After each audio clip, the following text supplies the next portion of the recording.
মোদী চৰকাৰৰ তুগলকি নীতি। আপোনাৰ মৰমৰ গাড়ীখনো ধ্বংসত নামিল মোদী চৰকাৰ। ভিডিঅ' ভাইৰেল, ফচি গ'ল চৰকাৰ। ইথানল সম্পৰ্কত সুপ্ৰিম কোৰ্টত ক'লে এইটো এবছৰৰ এক্সপেৰিমেণ্টহে। নমস্কাৰ, নিউজ ওৱান নৰ্থ ইষ্টৰ আজিৰ এই প্ৰতিবেদনলৈ আপোনাক স্বাগতম। আপুনি চাই আছে দেশৰ এটা অগ্ৰণী, নিৰ্ভীক, নিৰপেক্ষ আৰু বহুভাষিক channel news one north east. News one north ইষ্টৰ মাধ্যমেৰে আমি কেৱল বাতৰি সম্প্ৰচাৰ কৰাই নহয়, ইয়াৰ আঁৰৰ প্ৰকৃত সত্যও আপোনাৰ সন্মুখত তুলি ধৰিবলৈ চেষ্টা কৰোঁ। যিবিলাক বাতৰি গদি মিডিয়াই আপোনাৰ সন্মুখৰ পৰা সদায় লুকুৱাই ৰাখে। প্ৰিয় দৰ্শক, অনুগ্ৰহ কৰি আমাৰ এই নিউজ ওৱান নৰ্থ ইষ্ট চেনেলটো ছাবস্ক্ৰাইব কৰিবলৈ নাপাহৰিব, কাৰণ আমাৰ এই নিউজ ওৱান নৰ্থ ইষ্টৰ দৰে এনে প্ৰকৃত খবৰ আপুনি আন ক'তো চাবলৈ হয়তো নাপাব। টিভি চেনেলবোৰে এই খবৰ দেখুৱাবই নোৱাৰে, কাৰণ সেই চেনেলবোৰ চৰকাৰৰ ইচাৰাতহে চলে।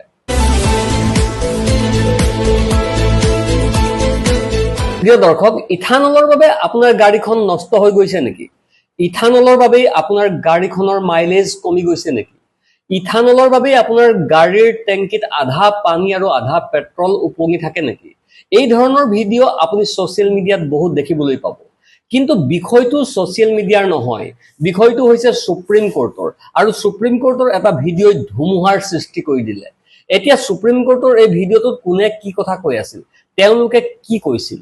প্ৰিয় দৰ্শক, সকলো কথা মই আপোনাক জনাম, কিন্তু মোক মাত্ৰ 10 ছেকেণ্ড সময় দিয়ক। মই 10 ছেকেণ্ডতে আপোনাক বিষয়টো সম্পূৰ্ণকৈ বুজাই দিম। সুপ্ৰিম কোৰ্টতে কিছুদিন আগতে মুখ্য ন্যায়াধীশে এনেদৰে কথা পাতি কৈ পেলাইছিল যে কিছুমান যুৱক যুৱতীয়ে পঢ়া শুনা কৰে যদিও চাকৰি নাপায়, তেতিয়া তেওঁলোক কক্ৰচ হৈ যায়। আৰু তাৰ পাছত চাওক, এতিয়া কক্ৰচ জনতা পাৰ্টি গঠন হৈ গ'ল, যন্তৰ মন্তৰত প্ৰতিবাদ চলি আছে। আপোনাৰ কিবা বুজিবলৈ বাকী থাকিল নে? এতিয়া অলপ দ্বিতীয় বিষয়টো বুজি লওক। এই ভিডিঅ'টো অলপ চাওক। এই ভিডিঅ'টোত হয়তো আপোনাৰ চকুৰ সন্মুখত চলি আছে। এই ভিডিঅ'টোৰ ভিতৰত কি আছে সেই কথা মই আপোনাক ক'ম।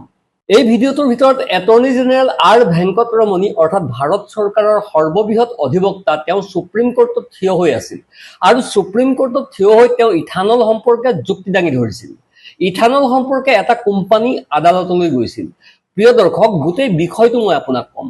আৰু সেই সময়ত তেওঁ কৈছিল যে ছাৰ, ইথানলক লৈ এটা এক্সপেৰিমেণ্ট চলি আছে, যাৰ ফলাফল এবছৰৰ পাছত ওলাব। এতিয়া যেতিয়া সেই ভিডিঅ'টো প্ৰচাৰ হৈ গ'ল, মানুহে ক'বলৈ ধৰিলে যে এইটো আপুনি কি খেলা কৰিছে, কেনেধৰণৰ হুলস্থুলৰ সৃষ্টি কৰি ৰাখিছে। ইয়াত আমাৰ গাড়ীবোৰ নষ্ট হৈ গৈছে আৰু আপুনি কৈ আছে যে এক্সপেৰিমেণ্ট চলি আছে। যদি এক্সপেৰিমেণ্ট কৰিব লাগে তেন্তে সকলো মানুহৰ গাড়ীত কিয় কৰিব লাগে? 1000খন গাড়ীত কৰক, 500খন গাড়ীত কৰক, চৰকাৰে নিজৰ গাড়ীত কৰক। আমাৰ গাড়ীত কিয় এই এক্সপেৰিমেণ্ট চলি আছে?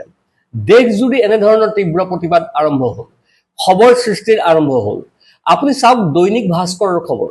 চৰকাৰে কৈছে, এদিনৰ আগৰ খবৰ কৈ আছো, চৰকাৰে কৈছে পেট্ৰলত 20% ইথানল মিলাই দিয়া এটা এক্সপেৰিমেণ্ট। ইয়াৰ প্ৰভাৱ অহা বছৰতহে গম পোৱা যাব। সুপ্ৰিম কোৰ্টে বৰ্তমানৰ যোগান নীতি অব্যাহত ৰাখিবলৈ আদেশ দিছে।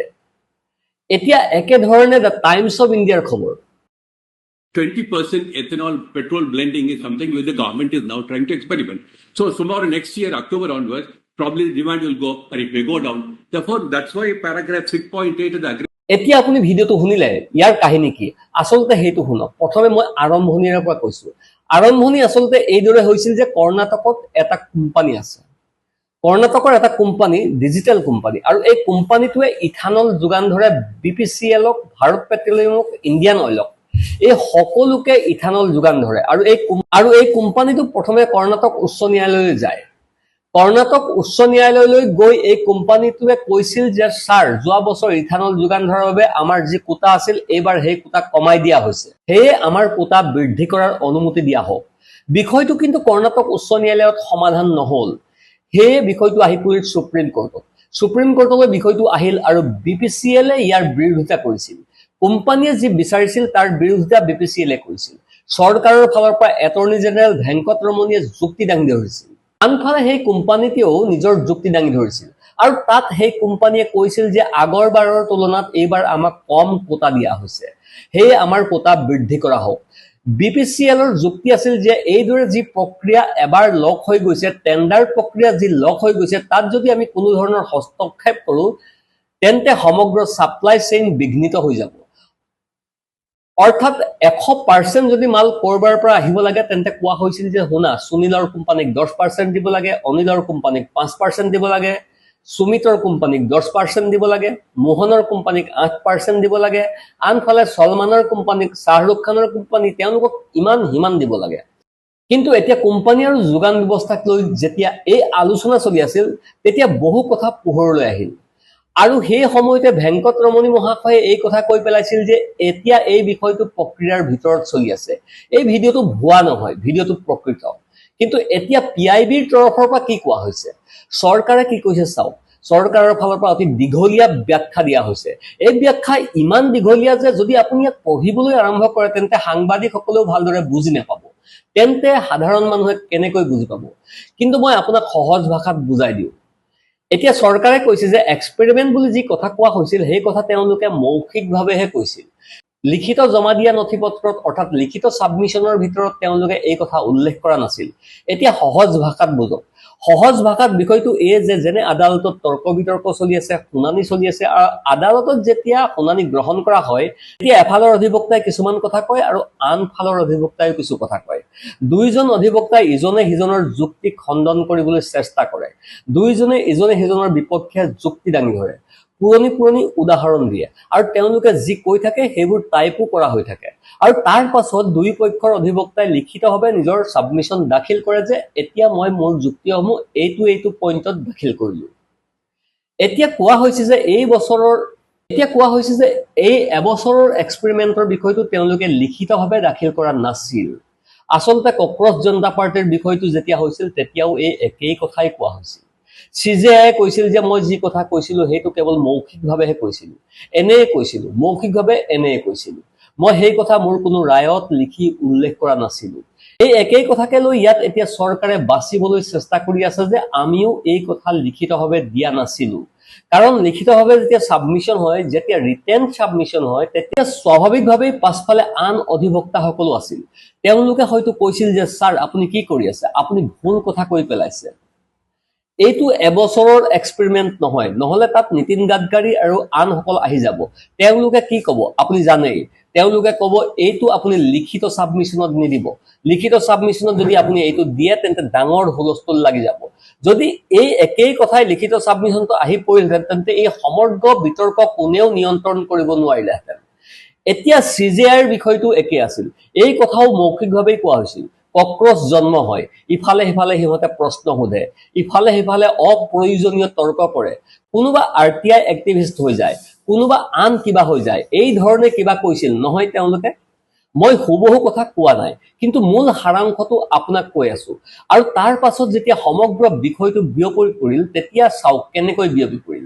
তেওঁ নিজেই ব্যাখ্যা দিছিল, তথাপিও বিষয়টো শেষ নহল। ইয়াত যি PIBৰ ফেক্ট চেক চলি আছে আৰু এই ধৰণৰ ভিডিঅ'বোৰ আপুনি দেখিছে, কোনোবা মটৰচাইকেলৰ পৰা পানী ওলাইছে, কোনোবা গাড়ীৰ ভিতৰত এনে ঘটনা ঘটিছে, এই সকলোবোৰ ভিডিঅ'ত দেখা যায় যে এইদৰে টেংকি জোকাৰি আছে আৰু পানী ওলাই আহিছে, আৰু টেংকি খুলিছে, ইঞ্জিন খুলিছে, আৰু তাৰ পৰা আৱৰ্জনা ওলাই আহিছে। ACC বা কাৰ্বুৰেটৰ নষ্ট হৈ গৈছে, ফিউৱেল ইনজেক্টৰ নষ্ট হৈ গৈছে, ফিউৱেল পাইপ নষ্ট হৈ গৈছে, বা ফিউৱেল ভাল্ভ নষ্ট হৈ গৈছে। যেতিয়া এই ধৰণৰ ভিডিঅ' মানুহে বা মেকানিকসকলে প্ৰকাশ কৰে তেতিয়া এই সকলো ভিডিঅ'ক লৈও PIBয়ে কৈ আছে এইটো চাওক, বিভিন্ন ফেক্ট চেকৰ কথা মই আপোনাক কৈ আছো। PIBয়ে কৈছে এই সকলোবোৰ ফেক্ট চেকত ভুল বুলি প্ৰমাণিত হৈছে, অৰ্থাৎ ভুল পোৱা গৈছে, কৰবাত আঠা লগা যেন দেখা গৈছে। PIBয়ে কৈছে নহয় এই সকলো মিছা। প্ৰিয় দৰ্শক, এতিয়া প্ৰশ্নটো হৈছে এইখন দেশত যদি আমি এখন গাড়ী কিনিছো আৰু সেই গাড়ীখন যদি E20 ইন্ধন ব্যৱহাৰৰ ক্ষমতা নাথাকে, যদি আমাৰ গাড়ীখন পুৰণি হয় তেন্তে মই কৰবাৰ পৰা বেছি দাম দি বিশুদ্ধ ইন্ধন কিনিব পাৰিম নেকি? কওকচোন। আপুনি পেট্ৰল পাম্পলৈ যায়, তাত আপোনাক মাত্ৰ দুটা বিকল্প দিয়া হয়, এটা সাধাৰণ পেট্ৰল ভৰাব পাৰে, আনটো পাৱাৰ পেট্ৰল ভৰাব পাৰে। যদি ধৰি লওক দিল্লীৰ কথা, তেন্তে সাধাৰণ পেট্ৰলৰ দাম 102 টকা আৰু পাৱাৰ পেট্ৰলৰ দাম 111 টকা। এতিয়া বহুতে ভাবে যে পাৱাৰ পেট্ৰল নিশ্চয় বিশুদ্ধ হ'ব, কিন্তু পাৱাৰ পেট্ৰলো বিশুদ্ধ নহয়। পাৱাৰ পেট্ৰল যিটোৰ বাবে আপুনি 111 টকা দিয়ে, অৰ্থাৎ প্ৰতি লিটাৰত 9 টকাকৈ অধিক দাম দিয়ে, তাতো আপুনি 100% পেট্ৰল নাপায়, তাতো আপুনি ইথানল মিহলোৱা পেট্ৰলহে পায়। তেন্তে পাৰ্থক্যটো ক'ত? পাৰ্থক্য কেৱল এইটোৱে যে ইঞ্জিনৰ বাবে আপুনি যি পাউচ বেছি মূল্য দি ভৰাই সেইটো তাত অলপ ভাল বুলি কোৱা হয়, ইয়াৰ ৰিফাইনিং অলপ উন্নত। ইয়াৰ গুণগত মানো অলপ উন্নত। বাকী 100% বিশুদ্ধ কেতিয়াও নহয়। 100% শুদ্ধ পেট্ৰল অৰ্থাৎ বিশুদ্ধ পেট্ৰল হেয়াও নহয়, পাৱাৰ পেট্ৰলটো নহয়।